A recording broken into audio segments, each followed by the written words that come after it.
वंदामि चेतियं सब्बं सब्बठाने सुपतिष्ठितं शारीरिकधातु महाबोधि बुद्धरूपं सकलं सदा यस्य मूल्ये निसिन्नोव सब्बारी विजयं अक्का पत्तो सब्बन्युतं सत्था वंदे तं बोधिपादपं।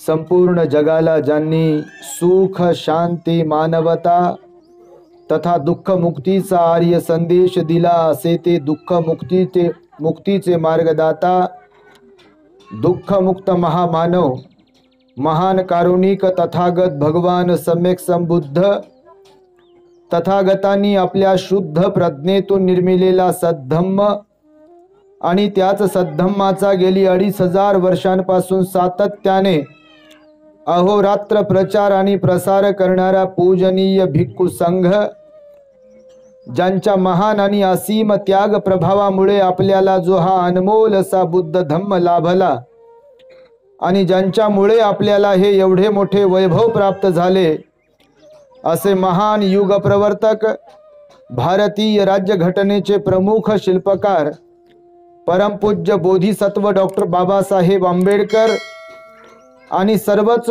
परिवर्तनवादी संत महापुरुषांच्या महान अशा विचारांना स्मरून आज या मंगलमय दिनी म्हस्के परिवारातील भगिनी अश्विनी पंकज म्हस्के यांच्या गर्भमंगल धम्म संस्काराच्या निमित्ताने या ठिकाणी उपस्थित असलेले प्युरिटी ऑफ माइंड या यूट्यूब चॅनलचे संचालक आमचे धम्मबंधू पूजनीय भिक्खू धम्मबोधीजी थेरो ज्यांनी आत्ताच आपल्याला सुंदर अशी धम्मदेसना देऊन उपकृत केले आहे असे आमचे धम्मबंधू भिक्खू धम्मानंदजी थेरो भंते प्रज्ञावंत संपूर्ण म्हस्के परिवार संघरत्न बुद्ध विहारातील महाप्रजापती गौतमी महिला मंडळ आणि उपस्थित सज्जन हो, मानवी जीवन जगत असताना प्रत्येक व्यक्तीला काही अपेक्षा असतात। जीवन जगताना समप्रमाणात समप्रकारच्या अपेक्षा असतात। त्यापैकी एक अपेक्षा म्हणजे आमच्या घरामध्ये जन्मास येणारी मुलं ही सुंदर म्हणजे रूपवान आणि त्याचबरोबर गुणवान म्हणून आमच्या घरात मुलं जन्माला आली पाहिजे। त्यासाठी म्हणून की काय, आम्ही जेव्हा मायबापाच्या घरी भोजनासाठी किंवा एखाद्या कार्यक्रमासाठी जात असतो आणि तेव्हा जर कधी त्या घरातील एखादी भगिनी गर्भवती असेल तर त्या घरामध्ये सुंदर असलेल्या गोंडस असलेल्या निरागस हास्य चेहऱ्यावर असलेल्या बाळांचे फोटो पाहावयास मिळतात। तुमचा हेतू शुद्ध असतो तसे फोटो लावण्यामागचा की या फोटोमध्ये जे बाळ दिसत आहे आम्हाला रात्रंदिवस आमच्याही घरी जन्माला येणारे बाळ या फोटोतल्या बाळासारखंच जन्माला यावे ही तुमची अपेक्षा असते। भगवान म्हणतात अपेक्षा चांगल्या असतील तर त्या निश्चितपणे मनामध्ये बाळगल्या पाहिजे, परंतु जीवन जगत असताना सगळ्याच अपेक्षा आकांक्षा आपल्या पूर्ण होतील याची मात्र शाश्वती कोणी देऊ शकत नाही. जरी सर्वांनाच इच्छा आकांक्षा असतील की आमच्या घरामध्ये जन्माला येणारी मुलं मुली सुंदर रूपवान आणि सुसंस्कारी गुणवान म्हणून जन्मास यावी, तरी सगळ्याच गृहस्थी लोकांच्या इच्छा ह्या मात्र काही पूर्ण होत नाहीत. भलेही घरदार बांधलेली असतात आपली, भलेही आपल्या नावासमोर डिग्र्या लागलेल्या असतात, भलेही आपण सुप्रसिद्ध असतो, भलेही 4 लोक आपल्याला सलाम करीत असतात, भलेही मोठ्या पगाराची आपल्याला नोकरी असते, पण आपली औलाद ही गुणवानच निघेल, सुसंस्कारीच निघेल, मायबापाला ओळखणारीच निघेल, बहीण भावाला ओळखणारीच निघेल, याची मात्र काही गॅरंटी नाही आहे. घराघरातलं वातावरण जर पाहिलं तर आम्ही नेहमी सांगतो, आज घडीला लोक श्रीमंतीनं जेवढे मोठे मोठे होत आहेत, लोक श्रीमंतीने पैशाने धनाने जेवढे मोठे मोठे होत आहेत, लोकांचे घर बंगले जेवढे मोठे मोठे होत आहेत आकाराने, तेवढेच माणसांचे मन लहान लहान होत आहेत. अगोदर माणसं मनाने श्रीमंत होती, धनाने गरीब होती. आता मात्र धनाने माणसं मोठी आहेत आणि मनाने गरीब आहेत. ही सध्याची परिस्थिती आहे. त्यामुळे आमच्या भंतीजींनी आता उपदेश करताना आपल्याला काही महत्त्वपूर्ण उदाहरण देऊन त्यांनी सांगितलेलं आहे. खरं तर हा जो प्रोग्राम आहे, प्रथमतः मी मस्के साहेबांचं अभिनंदन करेल, कौतुक करेल, त्यांच्या परिवाराचं अभिनंदन करेल. त्यांची दुर्दम्य इच्छा होती की गर्भमंगल धम्मसंस्काराच्या कार्यक्रमाच्या निमित्ताने पूजनीय भिक्खू संघाला आपल्या घरी श्रद्धापूर्वक निमंत्रित करून त्यांना भोजन आदी दान धर्म करून उपस्थित जनांना धम्मदेसना देऊन उपकृत करावे, असा आमच्या मस्के साहेबांचा मानस होता. म्हणून इथे ही धम्मदेसना होत आहे. नाही तर बऱ्याचदा तुम्ही मायबाप आहात, आम्ही जरी विहारात राहायला असलो तरी पूर्ण वेळ तुमच्यामध्ये वावरतो आणि म्हणून आमच्या लक्षात येते कधी कधी की डोहाळे जेवणाचे प्रोग्राम आणि ज्यांचा काहीही उपयोग होत नाही संस्काराच्या बाबतीत, असे अनेक प्रोग्राम लोकांच्या घरोघर केले जातात. तिथे धार्मिकतेचा, दान पुण्याचा, शील पालनाचा, धम्मदेसनेचा दूर दूरपर्यंत संबंध नसतो. खूप मोठे फळं, खूप मोठं काय काय दिल्या जाते, तो तिचा सन्मान त्या भगिनीचा करता, ही गोष्ट ठीकच आहे, चांगलीच आहे, ते वाईट नाही आहे काही किंवा चुकीचं नाही आहे. पण तेवढंच केवळ करून आता भंतेजी म्हणाले त्यानुसार की आमच्या घरात बस आता फार चांगलं बाळ जन्माला येईल, अशी एकेरी अपेक्षा करणं काही शहाणपणाचं नाही. त्याचं कारण असं आहे की आता जसं सर्व लोक किंवा बहुतेक लोक 7व्या महिन्यात प्रोग्राम करतात माझ्या माहितीनुसार, पण काही गोष्टी अशा असतात की आपण परंपरागत चालत आल्यात म्हणून स्वीकारत असतो. मी तुम्हापैकी कुणालाही जर विचारणा केली या संदर्भात की 7व्या महिन्यातच प्रोग्राम केला पाहिजे असे कोणी, कुठे आणि का सांगितलं, याचं आपण मला उत्तर द्यावे, तर मला वाटत नाही की तुम्ही सगळेच लेकर बाळांवाले जरी असले तरी तुमच्यापैकी कुणाला याचं सत्य उत्तर देता येईल. म्हातारे लोक असो, इथे माया बसलेले असो, बाबा बसलेले असो, अनुभवी असो, 4, 5, 6 लेकर झालेले, त्यांना जर विचारणा केली की का 7व्याच महिन्यात प्रोग्राम केला पाहिजे, कार्यक्रम केला पाहिजे,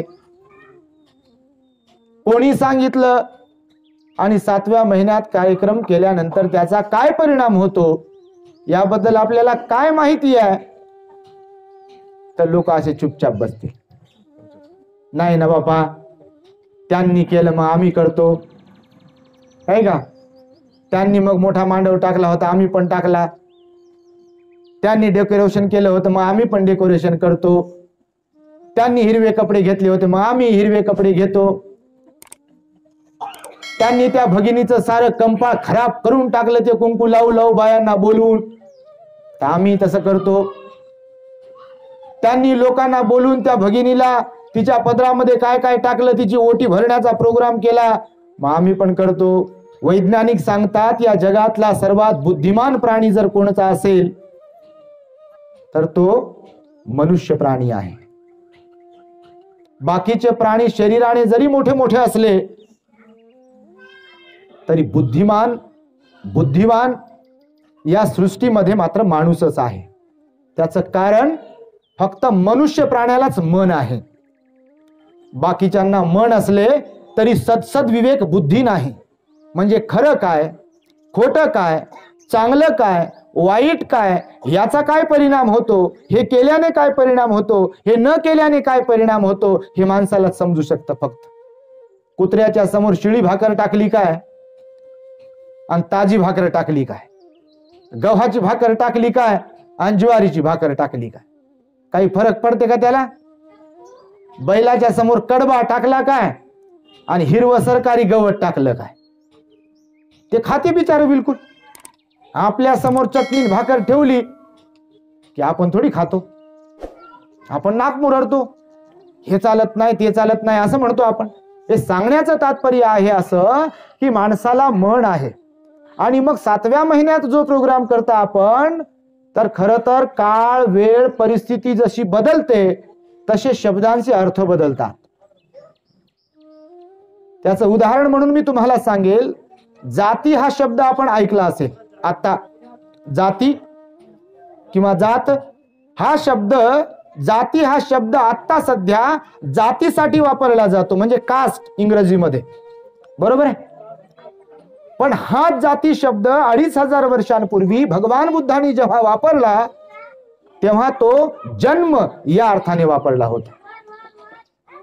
जाती या शब्दाचा अर्थ 2500 वर्षांपूर्वी भगवान बुद्ध जन्म असा सांगतात, आणि 2500 होऊन गेल्यानंतर जाती या शब्दाचा अर्थ आपल्याला वाटतो की जाती म्हणजे जात, कास्ट. हे मी यासाठी म्हणून सांगतोय की 7व्या महिन्यात कार्यक्रम केला पाहिजे असं कोणी कुठे सांगितलेलं नाही आहे.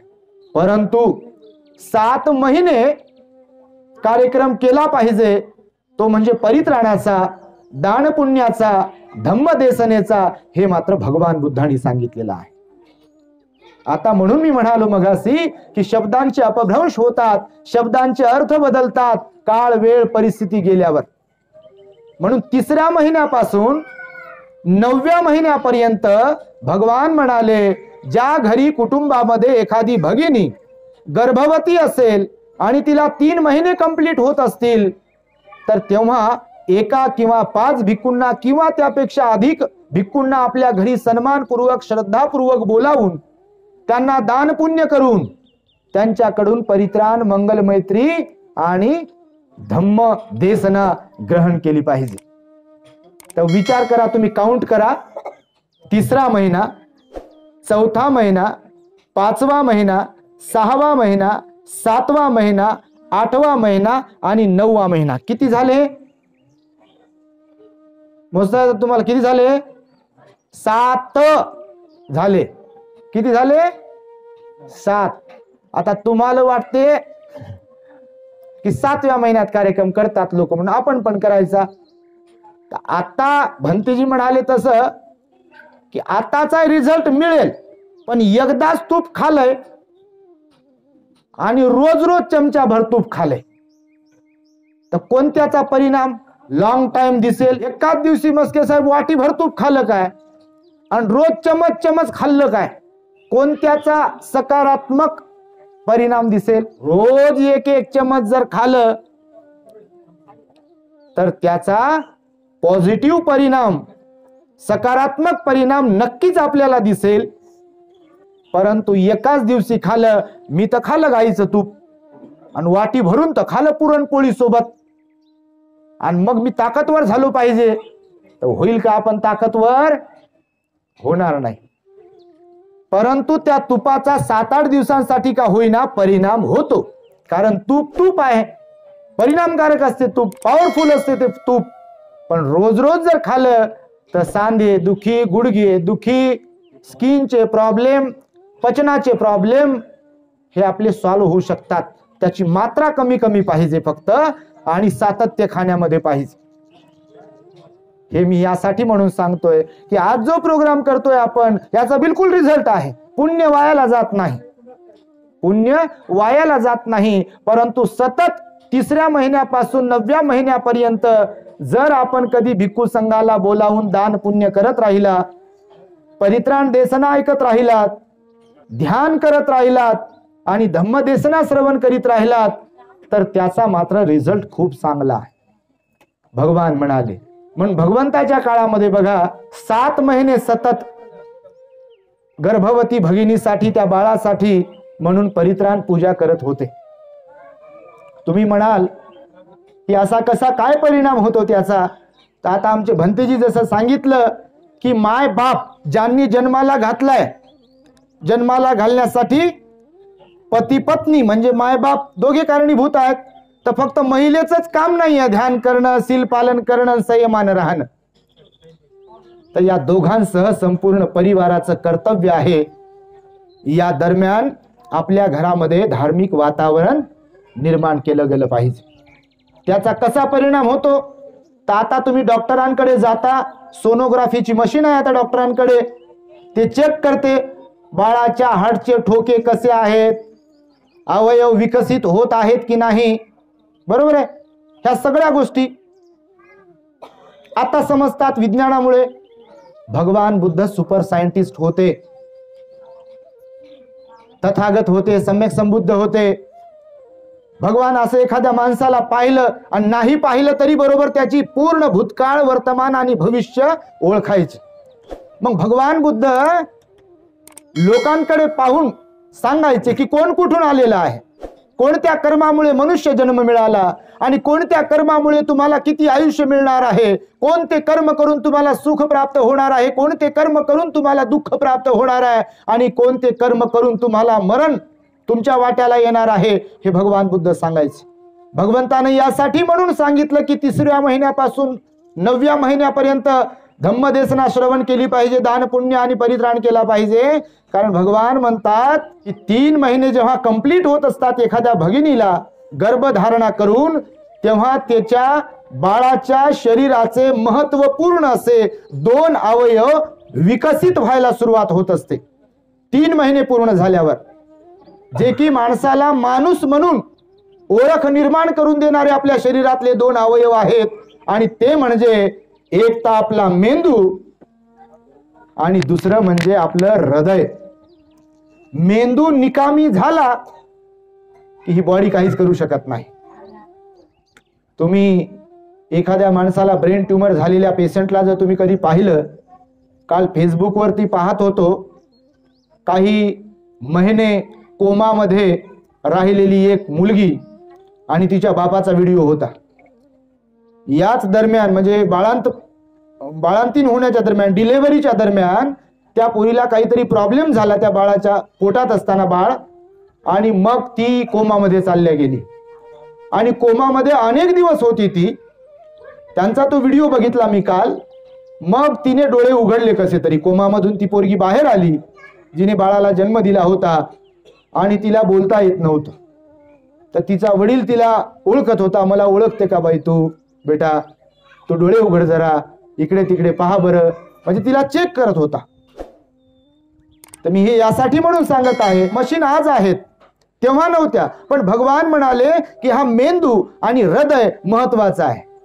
शरीर सुदृढ असेल आणि आपल्याला अटॅक आला तर काय होते? काय होते म्हणजे काय होते? तर अटॅक आला की विषय संपला. शरीर किती सुदृढ असून काय उपयोग आहे?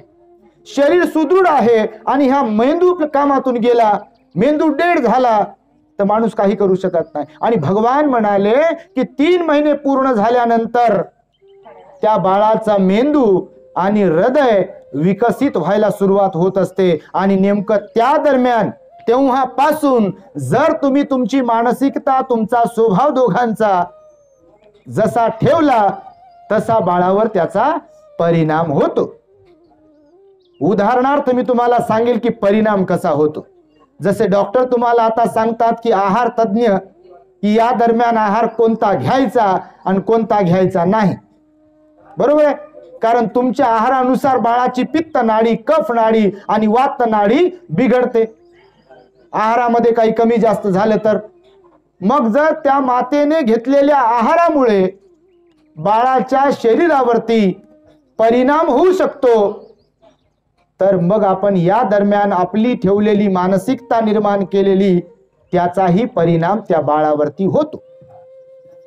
उदाहरणासाठी मी तुम्हाला सांगेल, तुम्ही बुद्ध आणि त्यांचा धम्मग्रंथ जर वाचला असेल तर बाबासाहेब लिहितात, जेव्हा राजा शुद्धोधन आणि महामायेमध्ये सहवास घडला आणि महामायेला जेव्हा गर्भधारणा राहिली तेव्हा त्यांनी नगरातल्या असंख्य लोकांना, नागरिकांना, गरजवंतांना, गरिबांना, दीनदुबळ्यांना अन्न, वस्त्र, घर, सोनं, पैसे असं भरपूर दान दिलं होतं त्या काळामध्ये, तुम्ही जर वाचलं.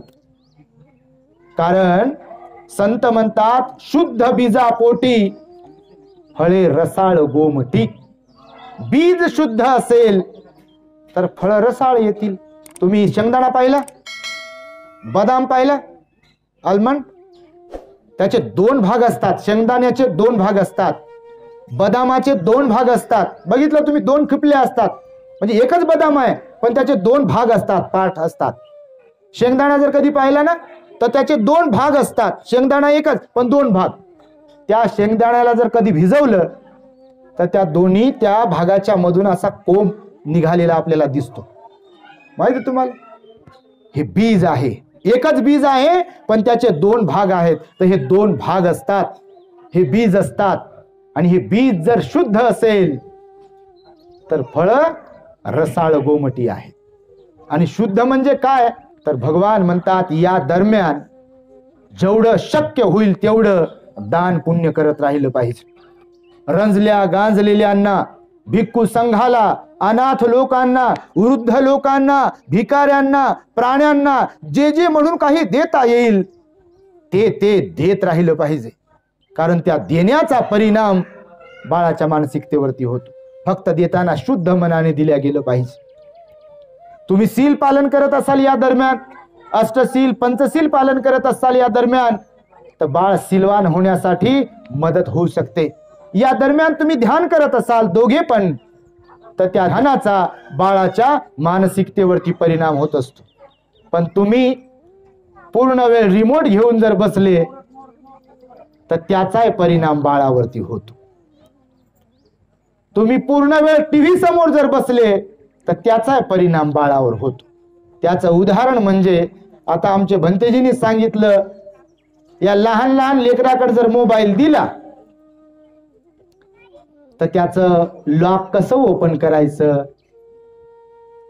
गेमच्या ऍप्लिकेशनवर कसं जायचं, गेम डाउनलोड कसा करायचा, त्याला पासवर्ड पिनकोड कसा टाकायचा, गोळ्या कशा मारायच्या त्या गेम मधल्या पार्ट नुसार, हे सारं बाळाला समजते. पहा, फोन त्यानं हातात घेतला नाही आणि लेकरं असे करतात. पहा का, तर बापाच्या हातात 24 तास फोन, माईच्या हातात 24 तास फोन. फोन शिवाय भाकर आहे जाईना आणि फोन शिवाय कर्म आहे ना आपल्याला.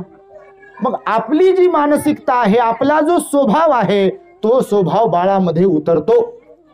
उगीच भीमाईच्या पोटी बाबासाहेब जन्माला आले नाही, उगीच महामायेच्या शुद्धोधनाच्या पोटी बोधिसत्व सिद्धार्थ जन्माला आले नाही, उगीच संत लोक कोणी आयऱ्या गैऱ्या नथू खैऱ्याच्या मायबापाच्या पोटी जन्माला आले नाही. जिथे बीज शुद्ध असेल तिथे रिझल्ट सुद्धा शुद्ध आहे. आणि म्हणून या दरम्यान का होईना आपण अध्यात्माला महत्व दिलं पाहिजे, बुद्धाच्या मार्गाला महत्व दिलं पाहिजे. नाही तर रिझल्ट आता जो दिसतोय बाप कळेना, माय कळेना, बहीण कळेना, भाऊ कळेना, नातेवाईक कळेना, आणि कोणीच कळेना. आणि काय तर आमचा पोरगा MBBS ला लागलाय, आणि काय तर आमची पोरगी इंजिनिअरिंगला लागली, आणि काय तर आमचं पोरग पायलट झाले. काल मी वाचताना वाचलं, एक असाच साहेब सांगत होता म्हण, माझा पोरगा IPS ऑफिसर झालाय, एक दुसरा पोरगा कंपनीमध्ये अमेरिकेला मॅनेजर झालाय, जो IPS ऑफिसर आहे तो मुंबईला आहे आणि मायबाप खेड्यात आहे. दुसरा जो पायलट झालाय तो लंडनला सेटल झालाय, आणि पोरगी पण इंजिनियर झाली आणि नवरा तिला घेऊन गेलाय. आणि मोठमोठ्यापणानं अशी छाती फुगून सांगणं सुरू आहे, एक पोरगा असा झाला आणि दुसरा पोरगा तसा झाला आणि पोरगी तशी झाली. आणि तुमच्या जवळ कोण आहे? मग आमच्या जवळ एक कुत्रा आहे, सकाळी त्याला घेऊन जातो आम्ही फिरायला, त्याला घेऊन येतो, त्याला आंघोळ घालतो. कारण नातू पुतू तर कोणीच जवळ नाही, लय शिकवलं लेकरांना आणि उडून गेले ते. ही काय शहाणपणाची गोष्ट आहे? काही शिकाव आणि लेकरांना शिकवाव, पण केवळ पैसे कमवण्यातच शिक्षण शिकवू नये. माय बापाचं महत्व समजेल, बहीण भावाचं महत्व समजेल, समाजाचं महत्व समजेल, एवढं काहीतरी शिकवा. आम्ही नेहमी सांगतो लोकांना, खूप मोठी संपत्ती कमविण्यापेक्षा योग्य संतती निर्माण करता आली पाहिजे. संपत्ती बापाला जर कधी कमवता नाही आली यदा कदाचित, आणि बापाने संपत्ती न कमवल्यामुळे यदा कदाचित माडीवर माडी नाही झाली, दारासमोर गाडी नाही आली, तर काही हरकत नाही.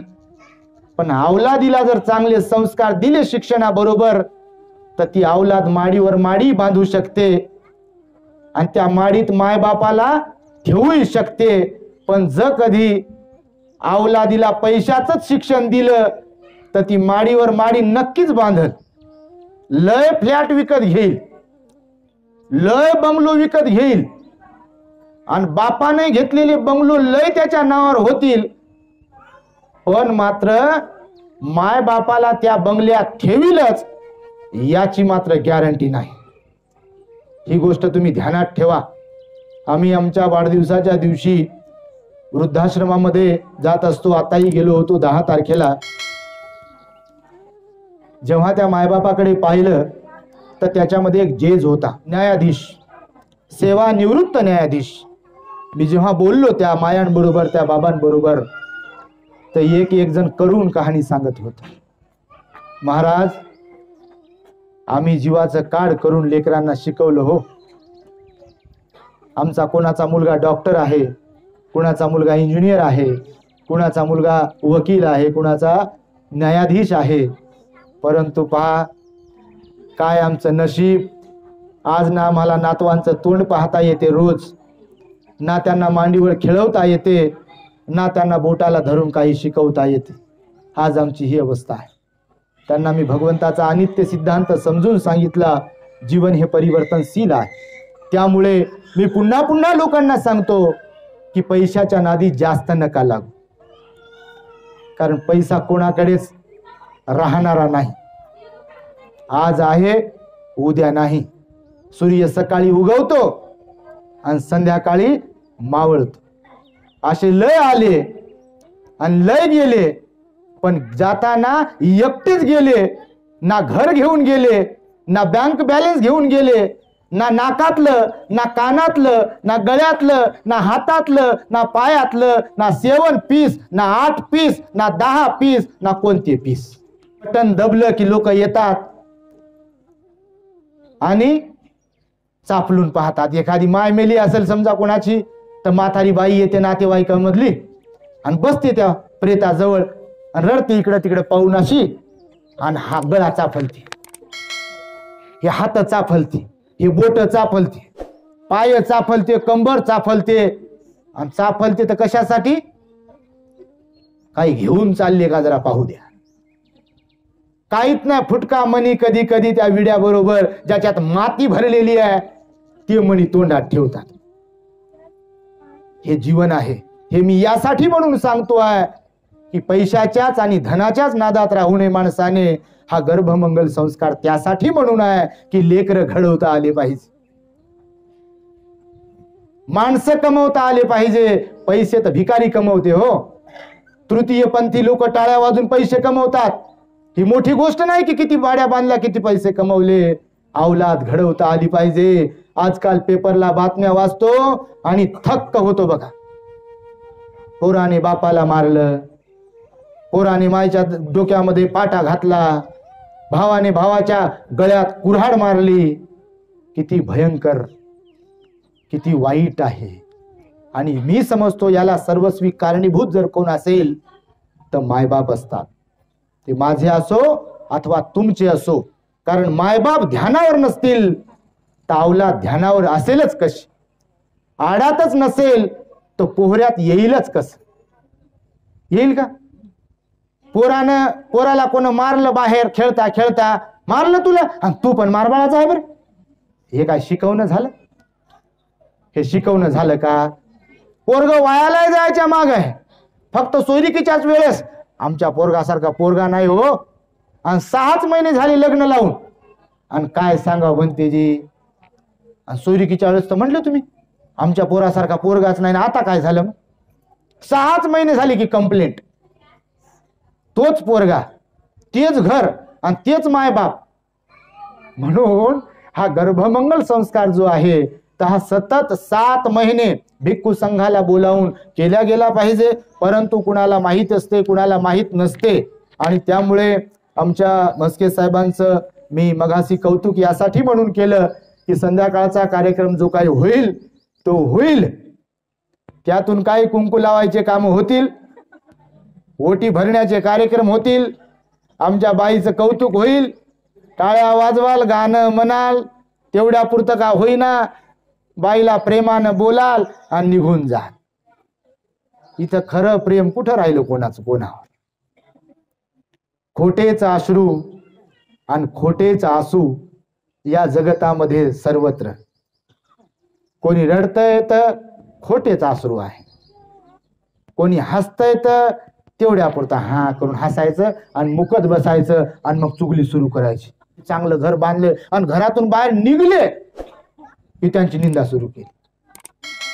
आहे का नाही खोटं? सगळं सगळं खोटं आहे बघा, तुम्हाला सांगतो. आणि म्हणून मी हे यासाठी म्हणून सांगतो आहे की माणसांचा स्वभाव घडवण्यासाठी माणसांना संस्काराची अत्यंत आवश्यकता आहे. मला अपेक्षा आहे की पंकज दादा, अश्विनीताई दोघेही सुशिक्षित आहेत, त्यामुळे टीव्हीचा नाद करणार नाहीत. टीव्हीचा नाद केला की पोरग रिमोट सोडत नाही. आणि या काळात आस्ताळेपणा करत बसले दोघं कोणी, या काळात हट्टीपणा करत बसले तुम्ही, तर बाळे आस्ताळेपणा करते ना असं गुमसून बसते. मग त्याला ये म्हणलं की येतच नाही. दूध पी बाळा म्हणली दूधच पित नाही असं गुमसून बसते. आणि लोकाला आपण म्हणतो लेकराला कुठं काय समजते, त्याला तर समजू लागलं. लेकरू रुसते की नाही? रुसते लेकरू, कोणाकडेच येत नाही, असं मुकत बसते, असं पाहतं डोळ्यानं पाहत. मी नेहमी उदाहरण सांगतो. मुंबईला आपलं विहार आहे, मुंबईला कार्यक्रम असतात. एकदा गर्भमंगल कार्यक्रमाला गेलो होतो, नेहमी सांगतो मी. तर गेलो बा, तर त्यांना काही माहित नव्हतं, ध्यानावर नव्हते. त्यांच्या सोयऱ्याच्या इथं असाच कार्यक्रम झाला जसा आता अश्विनताईचा पंकजचा कार्यक्रम होऊ लागला ना, तर असे सोयरी आले होते तुमच्यासारखे, बसले येऊन. त्यानं आणले असे बिना कामाचे कपडे, टोपी आणली अशी एक, नेहरूनं घातल्याशिवाय दुसरं कोणच घातलेली नाही ती. याच्याकडून त्याला याची टोपी, त्याला त्याची टोपी, याला ती एक टोपी आणली. बिलकुल हातही पुसू शकत नाही असा एक रुमाल आणला होता. आयरावरची साडी आणली होती जी कोणी कधीच वापरली नाही, वापरू शकत नाही. आणि बस बसलेत. यांना काहीच माहित नाही बा काय असते गर्भमंगल विधी, संस्कार, हे उपदेश, प्रवचन काहीच माहित नाही. मग ते बसले होते.